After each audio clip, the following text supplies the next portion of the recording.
right, there it is, the NFL music. Why not on a Monday? We're talking all things NFL. Manchild Show with Boyd Green Digital. For those of you jumping into the room, well, welcome aboard. It's great to have you here. It's our live Monday show, and if you look to my right, it's not Paul Esden Jr. I guess a little too much partying, dare I say, at that Jets tailgate for Paul yesterday. So filling in today for Paul is the one, the only Matt Lombardo. You see him every week doing our NFL picks on Fridays. And if you haven't been, well, you got to get plugged in, because as bad as we've been, it's still a very entertaining bit. Good morning, Matt. How are you? Good morning, Jim. Probably better than you guys. I saw the steak dinner on Saturday night in the private room. I saw the tailgate party with the RV and everything on the grill and all the libations that were flowing. Probably holding up a little bit better than you guys are after that event in the swamps of Jersey this weekend. Yeah. I did not make the VIP party the night before. I was invited, but I have family down in New York, so decided to use a little bit of my time outside of the game, checking in with some family. And then my son attended the tailgate with me, and we were up at about 6 a.m. We got to the Meadowlands at about 8:15. The lots open at 8. Matt, I'm telling you, okay, so I'm not a big tailgater over the years, in all honesty. I mean, number one, most of the time I'm working when I'm at games, you know. Sure. And when I go as a fan, I'm not showing up 4 hours before. I mean, you know, I got other things to do with my life, I guess. I'm just not a crazy tailgater for whatever that is. I know there are people out there that love it, and I'm not knocking you if you do. It's just never been really my thing. And I not really want to go to a game drunk as a skunk or out of my mind, or, you know, my belly completely and utterly busting at the seams kind of thing. That's something I'd like to do after a game, not, you know, or maybe during a game, but not before the game, because I like to enjoy the game. But we got there at 8:15 in the morning. And when I got there, I figured, man, you know, some people will be there kind of setting up, you know, whoever the big deal people are. We had a whole food set up. Chef Kevin Gilbride was incredible. Okay. But he's tremendous. When I used to cover the Eagles. Gilbert, I called him Gilbride. I'm like, NFL names. Kevin Gilbert. He was great. And we had a DJ that was there, and I wish I could remember the DJ's name, but Paul will mention it in our next live broadcast for sure. I'm sorry I don't know the DJ's name. But we had music. It was coming out of this unbelievable Mercedes Sprinter, Matt, that if you had sat in, you would have been like, okay, I just died and went to heaven. Let me just hang here. It had a video screen in the back of the Sprinter. It had video screens inside the Sprinter. It had LED lighting and like fully reclinable seats 10. All right. And this is one of Boyd Green's crazy Jet fan guys, Ed. Or Lou, I'm sorry, Lou B is his name. I was going to say, was Fireman Ed there? And I will say this about Kevin. Lou B, and Lou had like a permanent nameplate on his Jets Namath jersey. I think he was wearing Namath on his Jets jersey. Lou B, I mean, sewn in. I mean, this guy is buttoned up, but he has an unbelievable Mercedes Sprinter. Apparently, he used to work for Mercedes. I got a little of the backstory.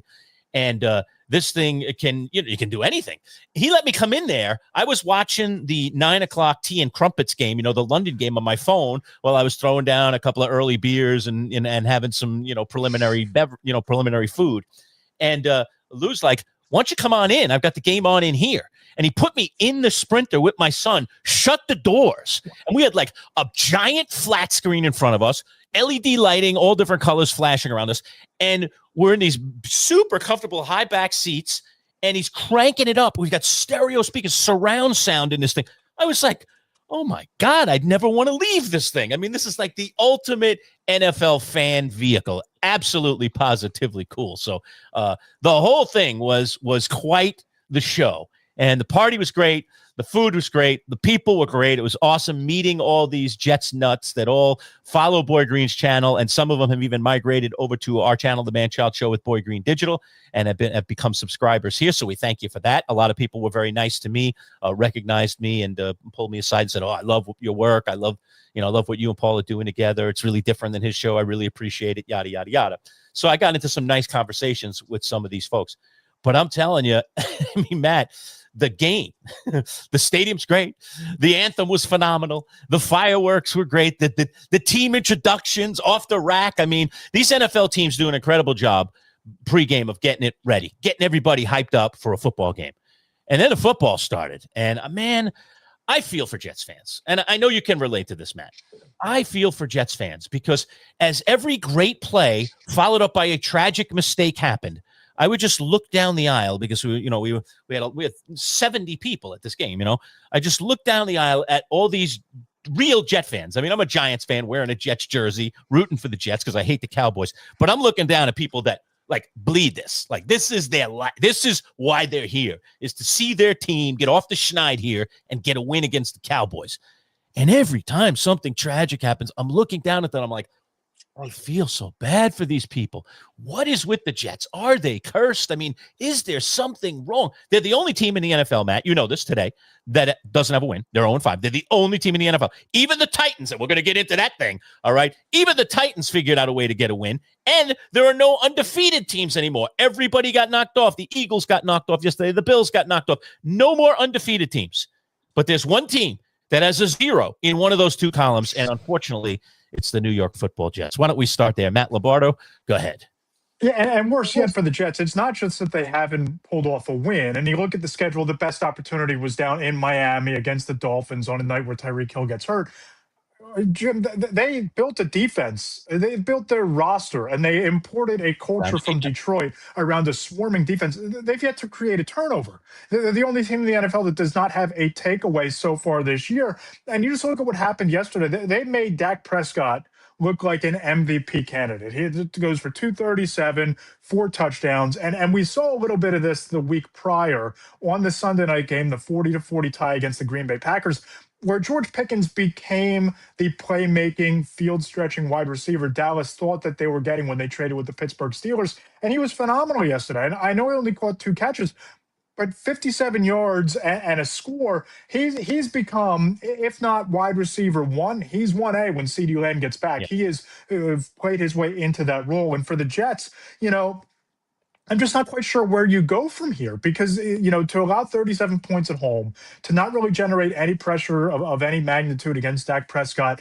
And I thought the offense functioned as well as you can expect, certainly against the Cowboys defense that doesn't have a pass rush to speak of since trading away Micah Parsons. They ran the ball pretty effectively. Breece Hall was a man possessed on the ground. Garrett Wilson had a nice game. And I thought that if you look at what Justin Fields did, you would take that. You would take that performance from Justin Fields, what you got out of him yesterday, but it was nowhere near enough against the Cowboys team that was kind of reeling at 1-2-1 going into yesterday. And now they're essentially a 500 team after making it look pretty easy against the Jets in their building. Yeah. The one thing I would say about the Jets offense, and I agree with pretty much everything you said, Matt, is this. Yes, they are producing enough, generally speaking, to be able to win football games if their defense would just play respectable football. And I totally agree with you. The defense is the issue. But the one thing that does happen to the Jets on offense are the crucial turnovers, okay? Hall's having this great game. He gets loose on that one. He gets all the way down inside the 5-yard line. You think he might go. And he just doesn't quite get all the way to the end zone. Okay, good pursuit, good defense. And then he coughs it up. And then it flips the field, and then Dallas takes it right down, and you get this 14-point flip where you just you were in it. 2 weeks in a row. That's 2 weeks in a row that happened with Breece Hall. Everything, the momentum, the building, the momentum for the Jets. The idea of we're not a tragedy waiting to happen. It just keeps happening. It's like a repeat. It's like rewind. You just keep hitting the rewind button. The same silly things happen to this team. It drives me crazy. I feel so bad for Jets fans that even with a new coach, with kind of a new attitude and I understand the Jets because I played for the Jets. I understand their plight. Aaron Glenn gets all of that, which is why I think he could be the guy to fix this. But then you go out and watch the team play, and they do that. They had a couple of critical turnovers. Okay. Justin Fields just holding on to the ball too long. We could have a whole conversation, Matt, that could last 15 minutes on that. I mean, 3 seconds and out, Justin. You can't escape everything. Because he was taking really what amounted to in this game sacks that didn't need to be taken, where that offensive line did a good enough job, more than adequate job, and they're going to get persecuted for not protecting him because look at the sacks. It's not true. It's him not protecting himself. It's him not getting the ball out and being willing to once in a while be a vet, dare I say. I mean, this guy's not a young guy anymore now. He's becoming a vet. You got to throw the ball away, all right? And the penalties, Matt. I thought the one thing that Aaron Glenn would bring to the Jets was more disciplined. I thought we'd see less penalties, and that has not happened. And that is not a good sign for the Aaron Glenn era. How do you fix that? I don't know how you fix that, because that's preached in practice. That's preached in the film rooms. That's preached in other places where it's ingrained in the heads of the players. And yet the players keep doing it to themselves over and over again. It just hurts. It hurts. Yeah, Lerch, here's the problem. They're just not good enough. The personnel is not at the level where you can contend. And I don't know that they necessarily went out and tried to build much of a contender this offseason, at least via free agency. I think that there's still, you're kind of still taking the medicine of the Aaron Rodgers contract. That's still on the backlog. And they went out and they decided that they were going to get young. They were going to build a roster of players who were not over the age of 28. They were going to try to set the foundation with young players. And it seems like this is kind of the year where they take their medicine. They hope that the quarterbacks at the top of the draft class next April are advantageous enough that you can build around from a trait standpoint, because there really aren't any elite quarterback prospects jumping to the top of the board so far from a production standpoint in college. But, Cade Klubnik's, traits are what they are. Drew Aller has the traits of a Josh Allen. We can talk about the coaching. We can talk about the scheme. We can talk about his performance in an offense, but the traits are there. They need to get someone at quarterback who inspires the rest of the roster, and they have to build around them. It can't be Garrett Wilson and 3 fringe NFL receivers. It can't be 2 offensive tackles and 3 middling interior linemen. It can't be a defense with 1 or 2 good edge rushers and Sauce Gardner. It's just an incomplete roster that's light years away from contending. And this offseason is going to be pivotal for them, because they're going to have some cap space. They're going to be picking at the top of the draft. I think that next year is the year where you start to see them take those steps that you saw early in the Dan Campbell era, like you're seeing now with New England, with Mike Vrabel and with Drake May and the pieces that they added around him this offseason. The Patriots look like a team that I'm feeling very Washington Commanders-y about, like I felt at the beginning of last year, watching Jaden Daniels and watching the Commanders, thinking, hey, this is a team that can wreck someone's day in the postseason because they're playing with belief. They have a young quarterback. They have young pieces. That's what the Patriots are right now. That's what the Jets need to try to build their way into being this offseason, because they're just not at that level right now. Yeah, I don't disagree, but I thought they were at a better level than where they're at. I didn't expect them to be the only 0-5 team in football right now, because I thought that defense would hold up a bit. And I can't believe how poor it's played. I look at the personnel and I say they have good players, and yet it's not a good. Do they though? Do they though? I mean, they have a good corner. Will Johnson's an edge rusher Will McDonald's an edge rusher who's really good. But who else? I mean, Quinn Williams is a terrific player. He'd be great. Sure, but not with the Jets. I think he's a top flight corner. I mean, I think he's already shown that. I know he's still a young player, but I think he's a top corner. So we're talking 3 players on an 11-man defense. You know what I'm saying? And it just seems like the players at the safety spot, you took a chance with a veteran, it didn't work out. The young kid isn't ready. It just seems like, from a personnel standpoint, there's a lot of pieces the Jets still need to try and find, and they just don't have them on the roster right now. Yeah. Oy. Oh, I feel for the Jets. I feel for those Jets fans. And by the way, if you're tuning in late, folks, Boy Green and not with us today, it's because he's traveling back from the big party, and he had the whole family down there and everything. So he's got the kids. He's in the caravan. I was like, it's okay. You can miss a morning, Boy Green. It's not the end of the world. I'm sure he was up early doing his Jets show already this morning for all those rabid Jet fans. But, man, again, what a party was put on down at the Meadowlands. I want to thank anyone that's out there that watches this video or is in the room right now. For stopping by, for saying hello, for being part of it. It was an absolute blast.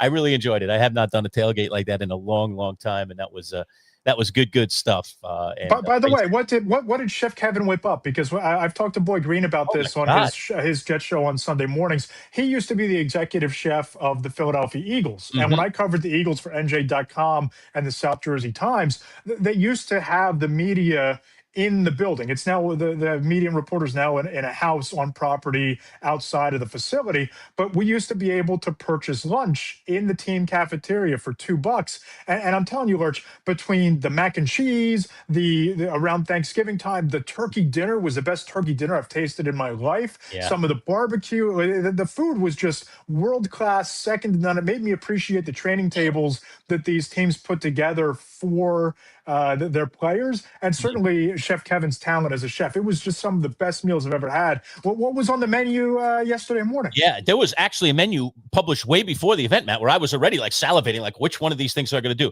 He had several different versions of a slider.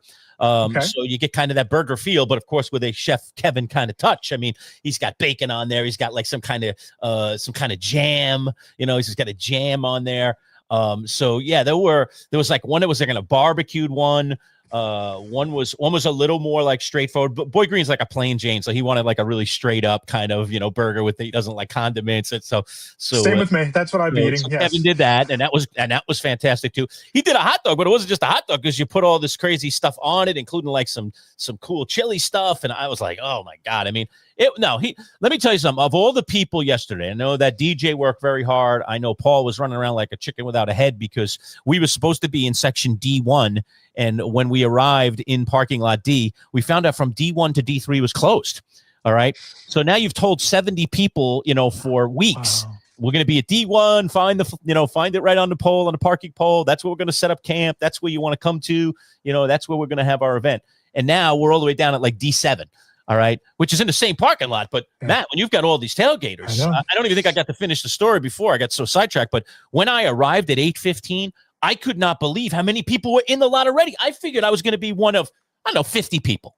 Come on. It's 8:50. Dude, amateur hour. I'm a Penn State season ticket holder. We've been up there once this year, but usually for a night game at Beaver Stadium, 110,000 people, 7 p.m. kickoff, my crew will get there at 7 a.m. and we'll be in line for the gates to open. And 7 a.m., 12 hours before the game, we're still waiting in line for the lots to open. So I think you underestimated the passion of true tailgate fans. I don't underestimate. I just never have been part of the culture because I've been too busy covering games and not spending time at tailgates. But now I can do a little bit more of that. I'll probably go back. I mean, it was a blast. I had a blast, man. I can't imagine getting there at 7 for a night game, but 4 hours, 3.5 hours was enough for me. But it was, Kevin really, to me, Chef Kevin was the hardest worker person that day. There were a lot of people that worked hard, including Paul, trying to round up all those people and bring them to the correct spot, make sure they could actually find us. So instead of getting a chance to kind of sit back and relax and, have a beer and a burger and a dog, Paul was like, on the phone with people, texting people, posting stuff on social. We're at D6 instead of here because they would have never found us because that lot, like I said, Matt, it's filled up by 9. They closed, can't even get in. So thank God I got there early. Because I was thinking getting there 9:15 or something. I don't know. I'm just kind of like, well, I don't have to do setup. You've been walking from the from lot G, from halfway across the thing, right? You're absolutely right. So I was glad I got there early. Got a spot right next to our tailgate. Had all my stuff in my car available to me when I needed it. Was able to put my stuff right away. With my tent was right next to my car. It's fantastic. So smart planning by me, Matt. But I didn't realize what I was getting into. So, but Kevin worked his butt off. His wife was working alongside him too, or his girlfriend. I'm not sure if he's married or not. I think they're married. But she was, I could see her dripping in sweat. I was like, these people are just here to serve us. God bless them for being there.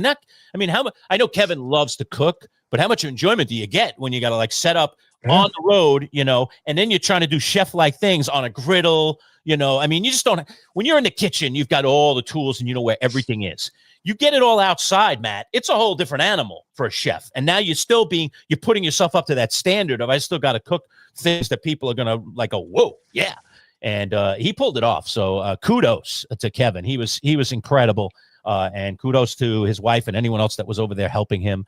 The DJ, like I said, was fantastic as well. And she worked really, really hard as well. So kudos to all those people because we got to sit back, relax, and enjoy the show, and some of those people were working. That was work. Yeah. I've hosted parties before. Hosting is the least fun thing. All the prep and everything leading up to is great. when they get there, you don't watch any of the game because you're too busy hosting the party, right? Right. I've done Super Bowl parties over the years. I'm like, man, I ought to let someone else do this and go to the Super Bowl party. And then I started doing that in my later years. I was like, this is the way to go. Eat their food, sit in their chairs, enjoy their big screen TVs, and not have a worry in the world while they're running around getting everybody drinks. Forget it. Who needs it? But that was a great event, and I'm glad we did it. I just wish the result for the poor Jets fans was better because they just did not get a great effort out of their team. The turnovers were a disaster. The defense has continued to be just like a sieve. They're just leaking like a sieve. They don't stop anybody, especially when they need to. So I feel for the Jets, and they are now, unfortunately, the only 0-5 team in all of the NFL. So they have that distinction now to have to carry, they have that cross on their back. They're carrying that down the road. So, sorry, Jet fans. I'm really sorry. But I enjoyed your event, and thank you for having me. And I know Boy Green sends his regards as well. All right, let's get into some other things outside of the Jets. Disgustingly, my Giants up 14-3. Matt, I was just seeing the scores on the scoreboard, looking at my fantasy team saying, all right, man, Jaxson Dart. All right, we'll get that thing in New Orleans. At least we'll be 2-3. We still got a lot of games we're going to lose. I'm not, all that optimistic about our season. But, hey, 2-3 feels pretty good here at this point. And then apparently in the second half, when I wasn't watching and I was watching the Jets fumble the ball away, the Giants were doing the same thing. Jaxson Dart gave away 2 on picks.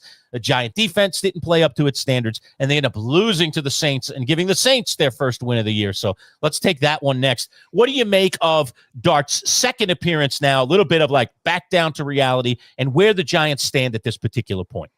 Yeah, I thought that, it's kind of what we saw earlier this year with some quarterbacks, especially with Caleb Williams, within the first 15 scripted plays of Ben Johnson's offense, kind of that Jekyll and Hyde nature. Great early, struggles late. I saw that with Jaxson Dart yesterday, where you have a couple of nice drives where it seemed like his mobility threw open Brian Dable's playbook a little bit, really seemed to be building his confidence in Theo Johnson. And I've long believed that having a dominant pass-catching tight end accelerates the development of a young quarterback because it's a high-percentage throw. It's a guy that can be a security blanket. It's a guy who can get yards after the catch and all of those things. You had the 2 touchdowns early, and then the wheels came off, right? The pick was a bad interception, telegraphing the throw to Johnson, I believe it was. You knew it was coming from 10,000 miles away. Telegraphed the throw, it's picked off. Cam Scatterbo fumbles the ball along the goal line, and it's returned for a touchdown. But I think the biggest issue right now is they're just not good on third down. I mean, you can't go 3 for 10 on third down and expect to win on the road or even against one of the worst defenses in the NFL. 3 for 5 on fourth down. I love the aggressiveness going for it, but you got to be a little bit better than that. And it just seems like there are a lot of growing pains for Jaxson Dart, and it's going to become, can he show enough over the final 11 or 12 games to save Brian Dable's job? And I think that yesterday you look at some of the good and you think, okay, you can build on this, but you have to overcome some of these rookie mistakes. And we talk about the lack of personnel on the Jets roster. I'm not sure that the Giants, sans Malik Neighbors, without going out to trade for a dominant veteran wide receiver, I don't know that the horses are there to maximize Jaxson Dart to the point where he does improve, where he can show you enough. So it's going to be a really difficult stretch, I think, for the Giants down the closing stretch, and a difficult decision for John Mara at the end of the year. Matt, let me ask you this question about Dable, because I think really that's the greater question here as we go through this season. One is, of course, do they have a franchise quarterback in Dart? That's probably question A. But right alongside question A is question B here, and that is, is Brian Dable? I mean, let me just ask you flat out. I look at Kevin O'Connell and I say, that guy's a quarterback whisperer. I look at Kyle Shanahan and I say, man, that guy's, if he's not a quarterback whisperer, he knows how to put an offense on the field and how to get guys into an offense and work a system and do the right. I mean, the 49ers are 4-1. We could talk about that later, but that guy just, he has created a system that works. And it's just tried and true, and it works every single time. It doesn't matter who's under center. And you go from one guy to the other. I thought Mac Jones was dead. Mac Jones is going to be one of the big free agent pickups of this year after what Kyle Shanahan has done with them in just a few weeks. I mean, it's crazy. So is Brian Dable a quarterback whisperer? I mean, we saw as an offensive coordinator how he seemed certainly to help the progress of Josh Allen, who was a raw talent when he came into the NFL. Now, he developed very quickly, but he was a raw talent in a lot of ways. Is he truly a quarterback whisperer, or is he just not a great coach? I think he was in a great situation having Josh Allen to mold, right? Because you talked about how raw Josh Allen was coming out of Wyoming, took a lot of chances, was a gunslinger, turned the ball over a lot. But you look at after he started to improve incrementally, and Brian Dable gets the job with the New York Giants.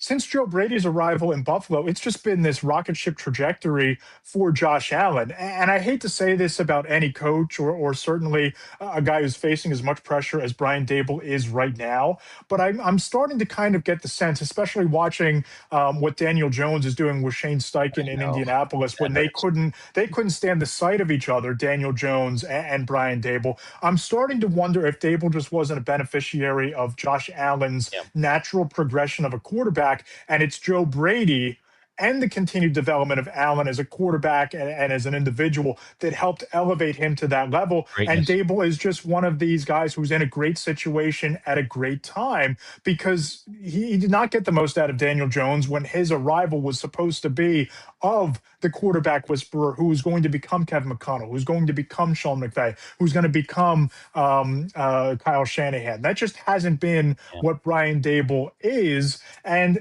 I think that Jaxson Dart is his opportunity to recreate what he was able to do with Josh Allen early on and launch it from there. I just don't know that he's going to have the rope, the leeway, or the time to see enough to see it through. Yeah, I'm not sure either, and I'm starting to doubt his talents as a quarterback developer.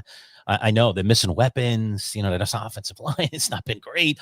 There's so many reasons. Hasn't been great for 10 years. Hasn't been great for 15 years, the offensive line in New York. You still have to, deliver the goods. I mean, come on. I look at that San Francisco roster, and I'm like, that's not that great a roster this year. I mean, I thought this was going to be the fall of the 49ers this year, despite having Shanahan in place. And the guy's done it again. He's doing it again. He's rebirthed Mac Jones. Brock Purdy will be fine when he gets back in there. Like, it's just... It's cuckoo. Good coaching can overcome a lot of times lack of talent. And you can't always just say they don't have this, they don't have that. At some point, the coach has to be able to coach it up. We say it all the time, that term, coach it up.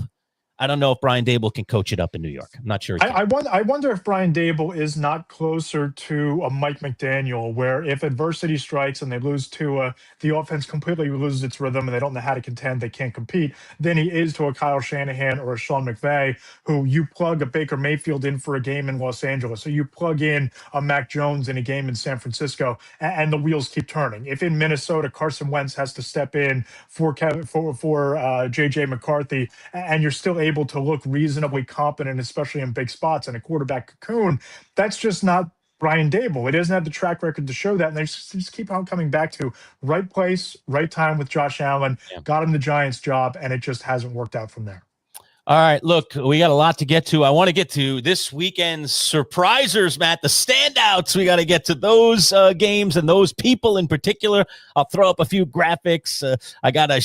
Is this guy in trouble? The hot seat is back again. We'll talk about hot seat stuff. And much, much more. For those of you jumping in the room, again, you can jump into the comments. If you put anything up there in terms of a question or a comment that's worthy, I will pop it on the screen, so you can do that now. We're just going to take 30 seconds and learn a little bit more about today's sponsor, our friends at Box Drop Syracuse. Be right back. Considering that we sleep nearly 1/3 of our lives, buying the right mattress is essential. At Box Drop Syracuse Mattress and Sofa Outlet, you'll get a unique experience, one that saves you 30 to 70% off retail prices on top-of-the-line mattresses like Sapphire Sleep. At Box Drop, you'll schedule a mattress fitting appointment and get one-on-one service directly with Paul, the owner. No middleman. Family-owned, huge savings, no-pressure sales designed to save you time and money.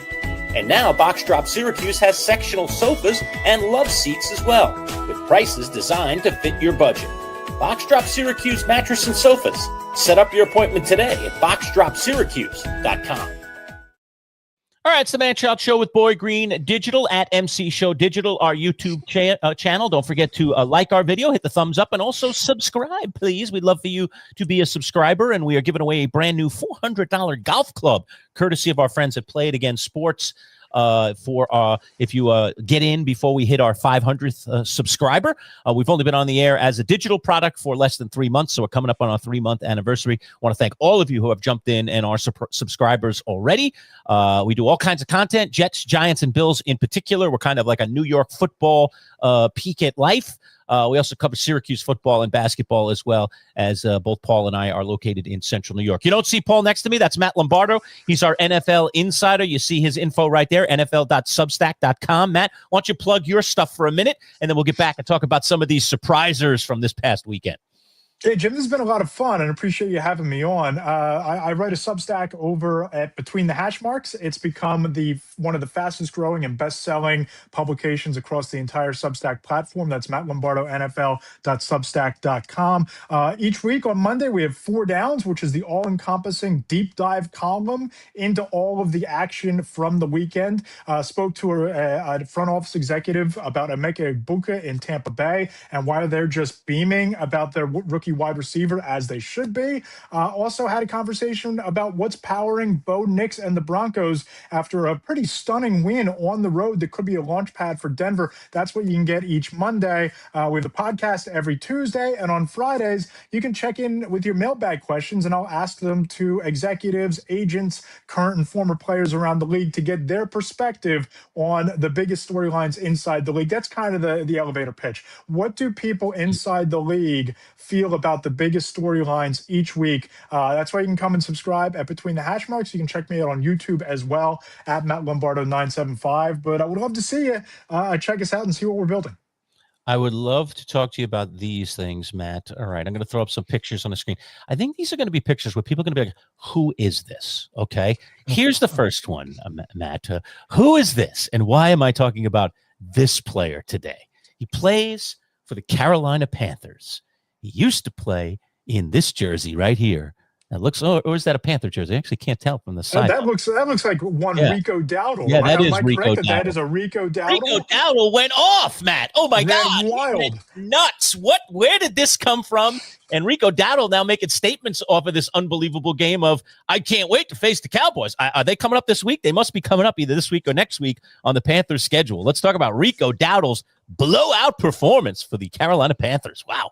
Yeah, you look at the Panthers, and they're kind of like the Jets, still trying to find their way at quarterback, still trying to figure out what exactly Bryce Young is. And as he goes out 19 of 30, 198, 2 touchdowns, 1 interception, Fortsworth getting benched at one point during this game, they decide, hey, we're just going to double down on the running game. We're going to hand it off to Rico Dowdle, average 9 yards per carry. Now, if you hear somebody averaging 9 yards per carry, you might think that he touched the ball 10, 11 times.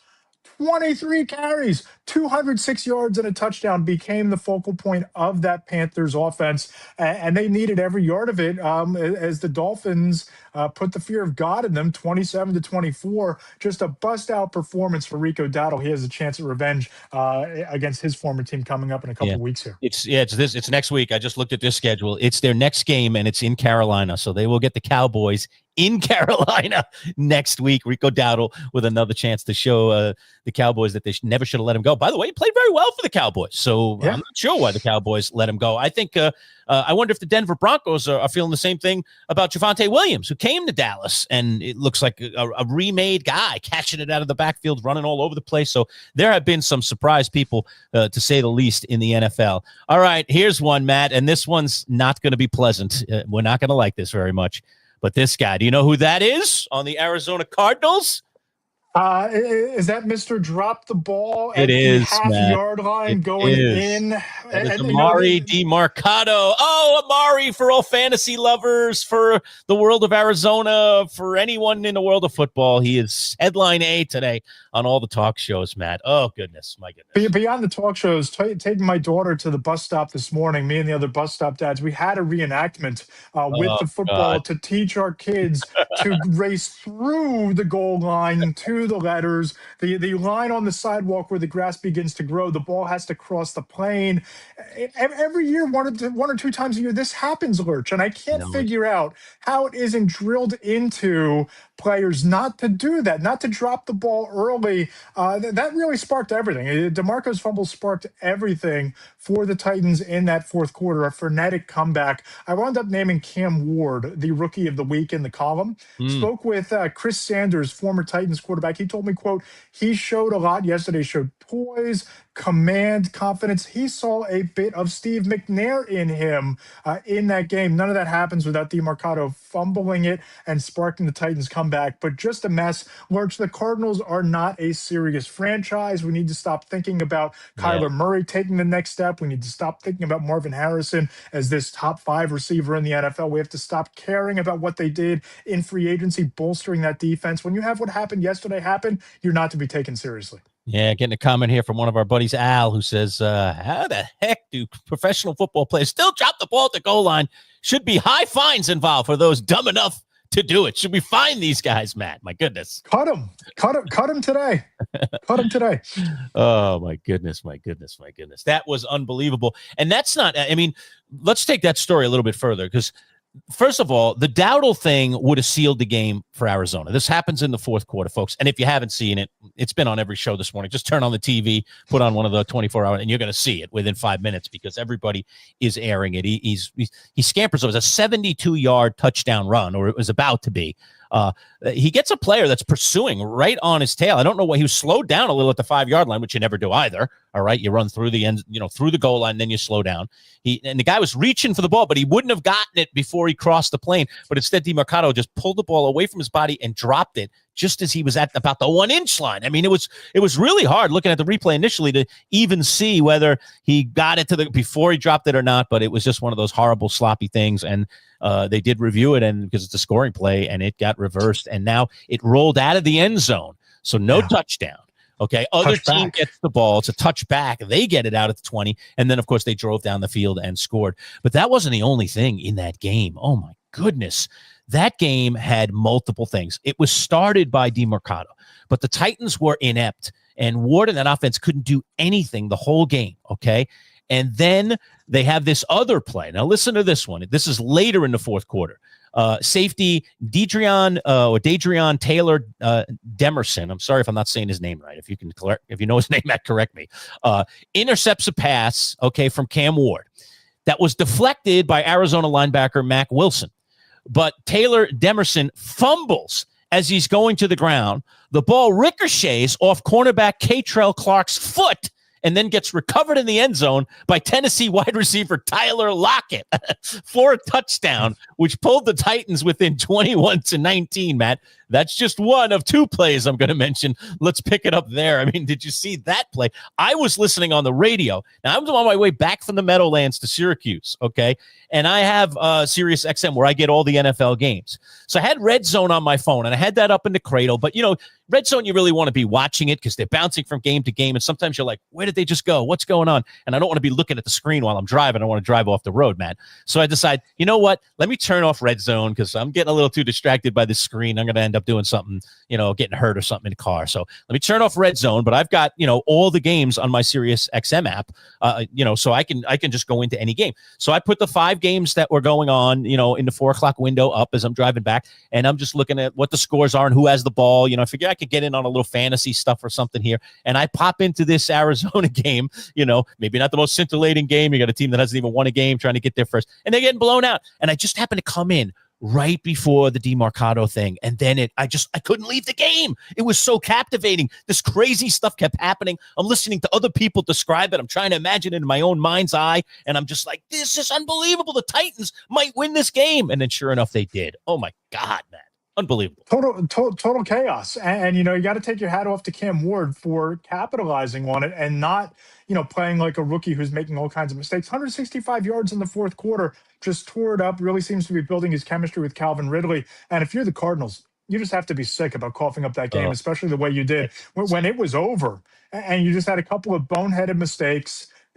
Terrible plays didn't go your way. And again, I just have a hard time buying into Arizona when you're coughing up games the way they did yesterday. And the last thing they did, I don't know if you caught this, because again, I was captivated by the game. So I was in on every play in that fourth quarter. Arizona has the ball. Okay. They're in a position to potentially run out the clock and not even give it back to Carolina, and they can just end the game. And even though, some bad things have happened here, they still have the lead and they're still going to win the game. They get a 3rd and 8. Okay, with a chance. This is a little before the 2-minute warning. Okay, to basically a first down, and the game gets iced because they wouldn't have enough timeouts. They could get the clock down to next to nothing, maybe even just kneel it out after the 2-minute warning. So they're in a position where a singular first down wins the game. Okay, ices the game, and Jonathan Gannon, their head coach, says on 3rd and 8, I'll just hand it off. Doesn't trust Kyler Murray. Doesn't trust Marvin Harrison Jr. Doesn't trust everything that's been working this whole game, even all the dysfunction. They had stuff that was working the whole game. They were leading this game comfortably going into the 4th quarter. They don't trust any of that. No, they're going to trust a running back to try to get 8 yards on a 3rd down play. Of course, he doesn't get it. He gets like a yard. Okay. They punt it away, and then that leads to I blame Jonathan Gannon just as much as I blame DeMarcado for dropping that ball. Come on. What are you letting your team down that way for? You're trying to win football games. Go win the game. Don't give it back to the other team and hope your defense holds up, which, by the way, didn't happen, of course. Matt, your comments on that? Are you trusting Kyler Murray? I mean, really, because Kyler Murray has not shown anything to date, and especially this year. He's my quarterback. I have to trust him, Matt. I have to if I'm Gannon. I think that goes to show you that they don't, right? I think that goes to show you that they think they're playing with one hand tied behind their back at the quarterback position. Just watching the Thursday night game last week, it just seemed like Marvin Harrison doesn't seem to trust Kyler Murray either. It seems like he was disinterested for 3 quarters till you had that touchdown, late in the game to pull Arizona back. It seems like some of so similar things were happening yesterday where they just can't seem to get on the same page with quarterback and weapons, and this is what happens as a result. Okay, all right. I'm done with that game. My goodness, that was unbelievable listening to that on the radio, though. I'm thinking this is one of the most uninteresting things I could possibly do is pick this game out of these 5 games, and I end up picking that game, and then all that stuff starts happening. I'm like, thank God I'm listening to this. This is incredible. I am witnessing history here, Even the play-by-play guys didn't think that DeMarcado dropped it before the end zone, but then they started looking at the replays like, it's really close. And I'm imagining it like, what did this idiot do? What was going on in his head? He hadn't. And DeMarcado, he was playing third fiddle to the other 2 running backs in this game. A lot of people didn't know what was going to be that running back situation, especially those in fantasy were trying to figure that thing out.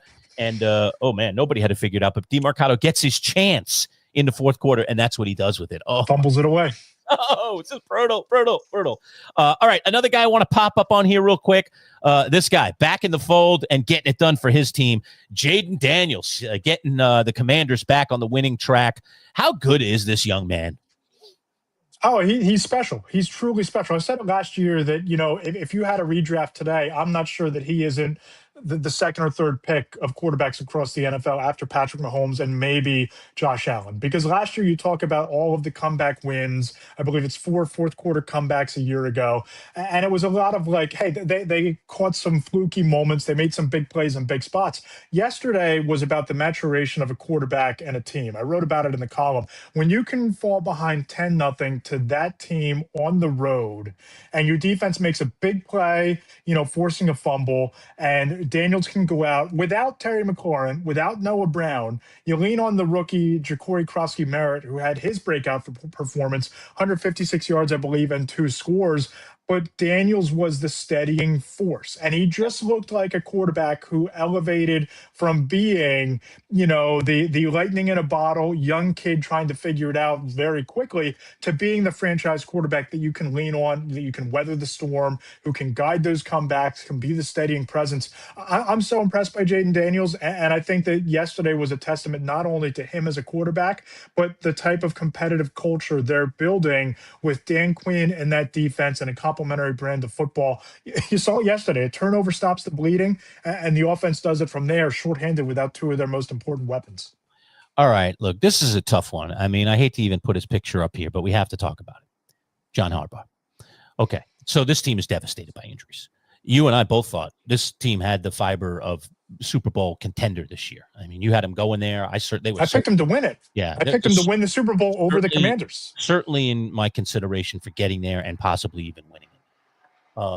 Look, they've been devastated by injuries, but even though I know John Harbaugh is a really good coach and he has coached this franchise to a lot of wins over a lot of years, is there a time where even a great coach is just not working anymore in a particular situation and it's time to go? It's just, the message isn't being received. It isn't coming through.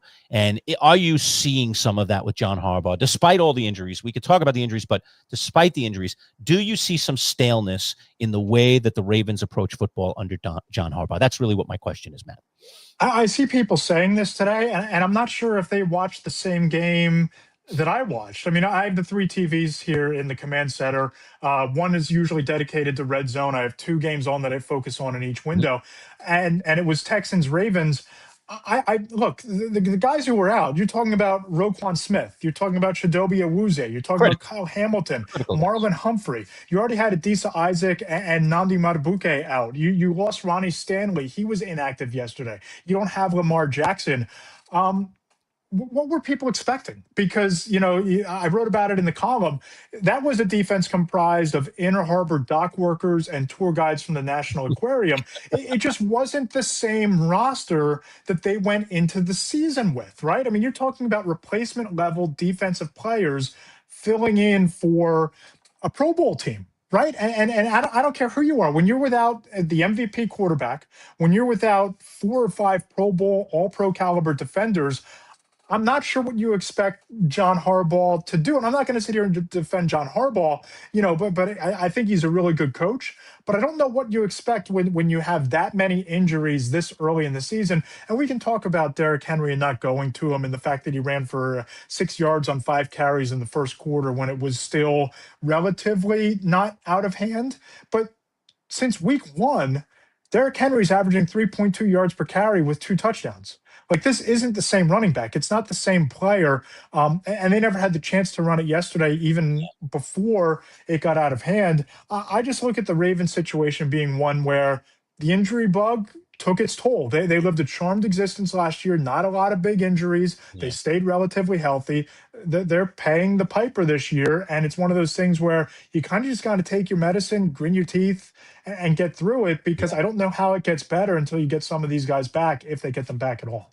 All right. Fair enough. It's a devastating situation. I just wonder, has it just kind of played out with Harbaugh in Baltimore? But maybe this year isn't a fair year to really look at that, because they're just so beat up. Yeah, I think he's a terrific coach. I've always when I think of making a pick against the Ravens, I'm thinking about what's John Harbaugh going to do to this team and how's he going to manipulate it. Just like I always had to consider that when Belichick was coaching the Patriots. I was just always like, all right, but Belichick has a way of, doing things to people that makes them uncomfortable, especially those defensive schemes and the things that they throw out there. So it's just a question whether there's any validity to it or not. I don't know, Matt.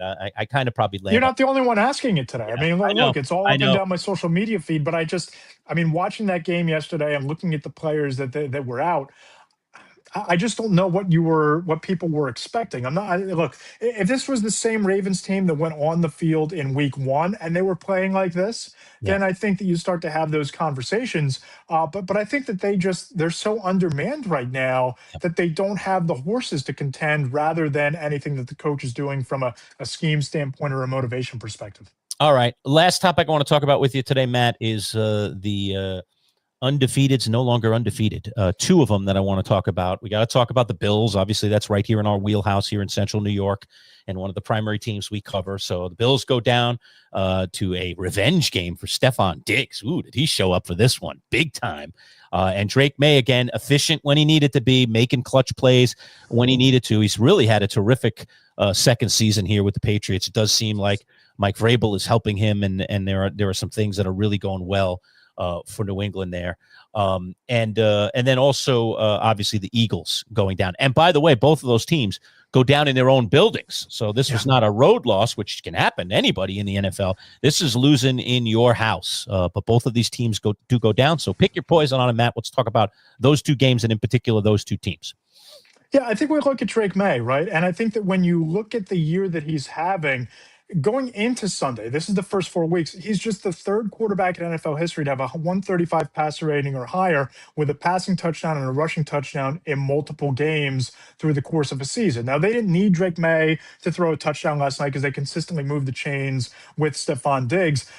He's has a 75% completion percentage and thrown for at least 2 touchdowns in each of the last 3 games going into Sunday night. The last person to do that was Tom Brady. So Mhm. we look at the year that Drake May is putting together. He's very quietly, if the Patriots keep this up and they start to kind of make some real noise in the AFC East, we're going to have to start having the conversation about Drake May being an MVP candidate. That's just the level of play that he's quietly executing at right now. And I thought last night, other than maybe getting away from the running game and James Cook early on, I'm not so sure what I would have done differently if I'm Sean McDermott and Josh Allen. They just ran into a buzzsaw of a defense that smelled some blood in the water, went into that game looking to make a statement. They had some timely turnovers off of Josh Allen, and they turned Drake May loose. They kind of put on an exhibition of what Drake May is in his second year.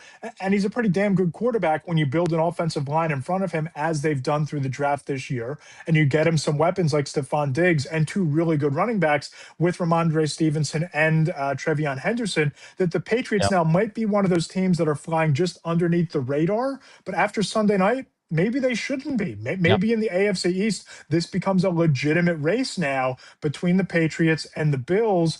But if I'm waking up in Buffalo today, I'm not sure I'm thinking all that differently about the Bills after last night than I was before yesterday's game kicked off. That they still have the third leading rusher in James Cook. They still have the reigning MVP, who, outside of a couple turnovers, playing really, really well. You just have to figure out that defense to get it playing consistently. They're leaning on some young players. They're without Ed Oliver, which changes the calculus significantly. But if they get healthy, I'm not worried about the Bills being anything other than a top 3 seed in the AFC. All right, fair enough. I agree. And anything on the Eagles going down to Denver? I mean, Denver's another good team. The Eagles have been showing some cracks to me, Matt, in recent weeks, just in terms of togetherness and whether this team is really a unit or not. And we're hearing the grumblings about Jalen Hurts and his throwing abilities, which we know have always kind of been a question for Hurts, but he seems to overcome it no matter what.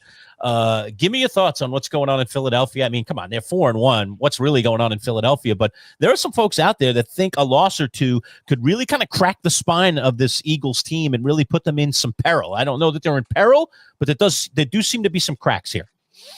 Yeah, I think that they're going through an identity crisis right now, right? I think that when you have A.J. Brown quoting Jesus in a tweet after a win where he wasn't targeted until the fourth quarter last week, and then you make the effort to get him involved on the second play of the game, you make a concerted effort to get Devonta Smith involved after reporting that he was grumbling about targets throughout the course of the week as well. And you kind of forget that Saquon Barkley exists. Lerch, they were winning that game in the fourth quarter, and Saquon Barkley finished the game with 6 carries for 30 yards. They just got away from the running game. And we talk about the issues that the Ravens are having running the football. That if you take week 1 off the table for Derrick Henry, he's averaging 3.2 yards per carry. Saquon Barkley on the year is averaging 3.2 yards per carry through the first 5 weeks of the season. It's not the same Saquon Barkley. And watching that game, the Broncos really jammed the box, kind of daring the Eagles to throw over them, which they tried to do, which they did early with some success. But eventually you have to find a way to spring Saquon Barkley in space. And the reason Saquon Barkley had a lot of hollow numbers in New York was that Brian Dable and Pat Shurmur before him and Joe Judge, it was all about running him up the middle. It was all about jamming him into the line of scrimmage when you should be trying to work him off tackle. You should be trying to work some swing passes, which the Eagles did with a 47-yard touchdown yesterday, but just not enough. And I think that not knowing what their plan is offensively from week to week, series to series, play to play is creating major issues for that offense. And fortunately for them, they go up to the Giants, who got lit up by the Saints offense yesterday. I think they have an opportunity to get right on Thursday night at MetLife,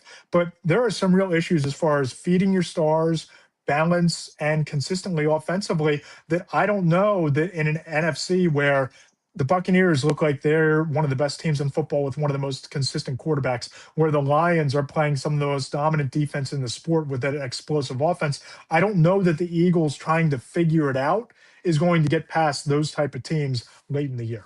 Yeah, I don't disagree with you. Boy, oh boy. Okay, it's been an interesting weekend, and we still got a Monday night game that could be interesting. Kansas City, who seems to have kind of found itself last week against the Jacksonville team that is up and down. I've kind of liked them throughout this year. The game is in Jacksonville, so it'll be in those sunny climes of Florida, so it could be a hot one, dare I say, on Monday Night Football. And I don't know where you got on this one on the picks, Matt. I need this one badly. I am having another struggle bus of a week in picks, so I need Jacksonville. I'm not sure what I was doing when I picked Jacksonville. I hope I was right about that, but you might as well flip a coin these days. I haven't been right about much. I mean, I was looking at the sheet this week trying to see what I was right about. All right, I was right about Houston beating Baltimore. I just knew that Baltimore was just too downtrodden, and these injuries are just too devastating, and Houston needed it badly, and I got that very, very emphatically. I felt really good about Washington going into L.A., even though the Chargers just lost to the Giants, and stealing one, and they did. And I knew that Detroit would blow out Cincinnati. Other than that, I didn't know much. I did get lucky on the New England game. I thought they'd cover the 8. I wasn't so sure they were going to win the game in Buffalo, but they did. But I didn't get anything else right. So, I mean, I need Jacksonville tonight just for respectability. Go ahead. To make you feel a little bit better, at the end of my podcast every week with Mike Tanier on Tuesdays, we do a circle it game. What's the game you're looking forward to in the week ahead? Chiefs Jaguars was my circle game going into the week. I just think this is a barometer and a litmus test for the Jaguars and how seriously we should take them, whether or not they can contend with the Colts, who are just running away with that division right now. But can they lean into Travis Etienne, who entered the weekend as the 3rd leading rusher in the NFL? Can they control the tempo? Can they keep the suddenly explosive passing game with Xavier Worthy maybe coming back and Jaquan Thornton showing out? And, you look at what they have, Rashee Rice coming down the pike in a couple weeks. You look at what the Chiefs are doing offensively. Can the Jaguars defense hold up? Can they run the ball effectively, control the tempo, and ground and pound? I'm excited to see it. If the Chiefs win this game, then I think we have to really, revisit the fact that the Chiefs are here to stay and stop worrying about Patrick Mahomes and Andy Reid and Travis Kelce. But tonight, I think, is a litmus test for Jacksonville. I think it's going to be a really good game. I picked the Jaguars as well. Good. It should be a lot of fun to watch and see how it plays out. All right, we're on the same side of this one. I don't know. I do think there's something wrong with the Chiefs, but you're right. I think if they win tonight, especially if they win convincingly, it's like, what were we worried about? It's the same. I mean, they still have Patrick Mahomes, and that guy is arguably the best in the biz. I mean, maybe Allen's at the moment ascended. His star's risen a little higher because of the team he has around him. But man, I would not want to face that guy on a series, on a final drive, on anything that mattered, because he finds a way to make things happen. So we'll see if he can find a way on the road tonight in Jacksonville to get the job done. For any of you tuning in late, by the way, because I saw some people jump into the room late, we did go into detail about John Harbaugh and the Baltimore Ravens. We talked about the Giants. We talked about the Jets and the big party down at the Meadowlands. So, of course, always in our live broadcast, these are archived right on our YouTube channel within a few minutes of when we close out. So you can always go back and catch up on anything that you missed. It's always a lot of fun, our live shows, which we're doing right now. Mondays, Wednesdays, and Fridays, and then also Wednesday nights. For those of you that are Survivor fans, Paul and I and Brett LaBelle and family, all right, jump in and do a Survivor post-game show as we are in season 49 of Survivor. So I don't know if you know about that, Matt. Are you a Survivor guy at all? We're more of a Big Brother family in this household. Okay. So my wife is all in on Big Brother. So it has become appointment television in our house over the last decade or so. Okay. So maybe next year we'll launch a Big Brother post game here on the network, and we're doing Survivor. Break it all down. I have done this for years on the radio, and now we've turned it into a post game live stream situation here on our YouTube channels. So you can tune in for that on Wednesday nights, and we bring Survivor insiders into it. It's a lot of fun. As a matter of fact, last week, Brett LaBelle was at a bar in Boston where people that were on the current season were in the bar celebrating and hanging out with Survivor people. They have all these Survivor reunions and these Survivor parties, and Brett's a big part of that scene, which makes him awesome for us. He's really, really plugged in, and so he was on location at a Boston bar. He came out of the bar on the street. The whole thing was a hoot, so you can go watch it in our live streams if you want. It's archived just as this show will be in just a couple of minutes, but it's a blast, and we love talking Survivor, and we'll be back on the beam again this coming Wednesday night, right after the show ends. Show ends at 9:30. By about 9:40, 9:45, the latest, we're on, and we'll do about an hour, 45 minutes to an hour of Survivor post game. So if you want to know about all the tremendous, who we think and everything, so on and so forth. And we did a Survivor fantasy draft, so we all are rooting for certain players. So that gets into the conversation as well, which is a lot of fun.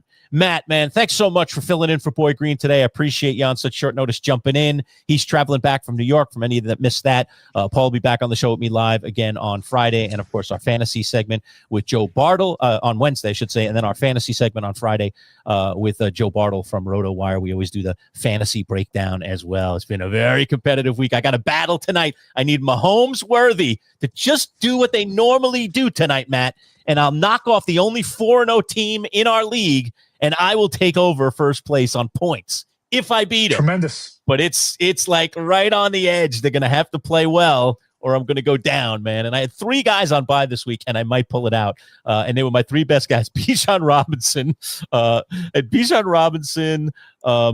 Josh Jacobs, and who's the other player? It's Adunze, Rome Odunze. 3 of my best players on bye, and I'm still competing with the only undefeated team in the league. We'll see if we can get it done. I saw Big Al, actually Al Swerodowski, who's in our comments right now, is that player. So he's watching me today like a hawk, and wondering if he's going to pull it out tonight or not. It all comes down to my boy Patrick Mahomes. I talked about it. You want one guy? You take that guy. I'm taking that guy tonight. He's got to get it done for me. I hope you get it. We had a 1 versus 2 battle in my dynasty league. I was bitten by the bye week. Caleb Williams down, Aaron Rodgers down, Tucker Kraft down, Drake London down. Down goes my squad. We stay in second place. Yeah, and I thought for sure this is a loss because he had nobody on bye, and I have arguably 3 of my best players, maybe my 3 best players, at least in terms of performance this year. And somehow I'm in a position to pull it out. I'm like, how did this happen? My God, I got performances that I didn't expect. Kyron Williams, who's another one of my running backs, had a big week, stepped up in Thursday Night Football. It just all kind of came together. But it's still, even with it all coming together, I still need these 2 guys who normally are pretty good performers to deliver for me tonight in Monday Night Football. So I'll have a little extra incentive, dare I say, even though I picked Jacksonville. Like, let's get a lead, Jacksonville. Then I want that Kansas City team just chucking it, baby. Get Mahomes just chucking it. Do away with the running game. Don't need to run the football. Just throw the football tonight. That's what I want to see in Monday Night Football. All right. Anyway, thanks to our folks at Box Drop. Thanks again, Matt Lombardo, for stepping in for Boy Green. We appreciate it. We'll see you on Friday for our NFL picks again.